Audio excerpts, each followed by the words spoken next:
Soraya, il y avait donc le sujet était la lapidation et les amis qui ont regardé cela, ils ont dit donc si la religion c'est cela, moi je ne suis pas religieux.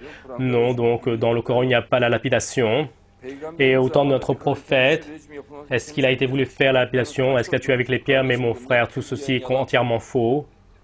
Et ce sont les assiateurs de la Mecque, les assiateurs de la Syrie de l'époque, et c'était une méthode effroyable pour tuer, c'est-à-dire, donc, comme ils étaient jaloux des femmes, ils tuaient les femmes de manière cruelle, c'est-à-dire avec l'assertion comme quoi elles avaient fait l'adultère, elle a regardé un homme ou autre chose, ou sinon elle se trouve avec un homme dans une même pièce, et la personne, suite à la jalousie, il devient fou, et la mort donc l'apaise pas, en découpant pendant cela ne l'apaise pas, et il l'a fait tuer en la lapidant, et il dit que les pierres doivent être petites, et il dit que on a commencé le matin, on a lapidé jusqu'au soir, et elle n'était pas morte, et on a vu qu'elle n'allait pas mourir.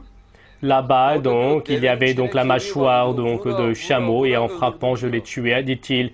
Mais crains Dieu, toi, homme.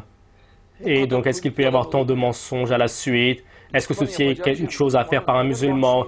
Et donc, comme tu montres le musulman dans la cruauté, mais ce fanatisme, qu'est-ce que c'est effroyable? Ce fanatisme, qu'est-ce que c'est effroyable? Que Dieu nous en garde. Et regardez, il dit donc, ils n'ont pas pu la tuer avec des petites pierres. Il dit avec un os de chameau, avec l'os de la mâchoire du chameau. Il dit, à force de frapper, je l'ai tué, dit-il.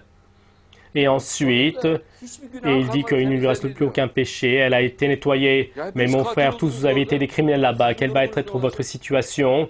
Et en plus, vous êtes des criminels avec l'oppression, avec l'oppression. Et la fin de tous, c'est l'enfer éternel.